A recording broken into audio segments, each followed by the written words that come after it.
સાથે જીવા અને મરવાના વચન સાથે સુરતમાં વતનથી ભાગીને આવેલા પ્રેમી પંખીડાઓએ આપઘાત કરી લીધો છે. રાજસ્થાનથી આવેલા પ્રેમીએ પ્રેમિકા સાથે એક જ હૂકમાં દોરીએ લટકીને જીવનનો અંત આણી દીધો છે. આપઘાત કરતા અગાઉ બંને જે દોરીએ લટક્યા તેનો ફોટો બહેનને મોકલ્યો હતો. હાલ પોલીસે ગુનો નોંધી વધુ તપાસ હાથ ધરી છે. મૂળ રાજસ્થાન અને સુરતના પુણા વિસ્તારમાં આવેલા આઈ માતા ચોક ખાતે આવેલી ડીવી પાર્ક સોસાયટીમાં હુકમસિંહ અમરસિંહ ચુડાવત રહેતો હતો. પરિવાર વતન રાજસ્થાનમાં રહે છે.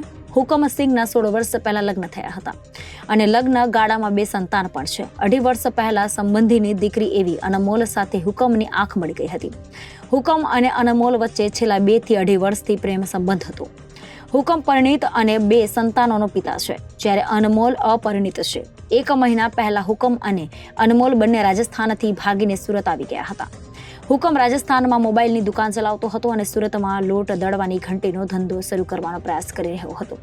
હુકમ અને અનમોલ ભાગી જવાના કારણે પરિવારે પણ તેમનો સંપર્ક છોડી દીધો હતો. જો કે હુકમ સાથે તેની બહેનો સંપર્કમાં હતી. દરમિયાન ગત રોજ હુકમે તેની બહેનને બુક સાથે દોરી બાંધી હોવાનો એક ફોટો મોકલ્યો હતો. ત્યારબાદ તેણે ફોન સ્વિચ ઓફ કરી દીધો હતો.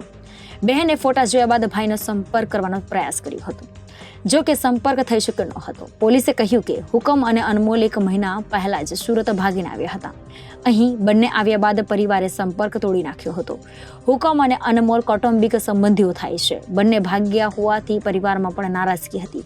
આ સાથે જ હુકમ પર થોડું ઘણું દેવું હોવાનું પણ સામે આવ્યું હતું. જો કે હાલ કયા કારણોસર આપઘાત કર્યો તે સામે આવ્યું નથી. Reporter Arvind Rathod, Janadesh news, Surat.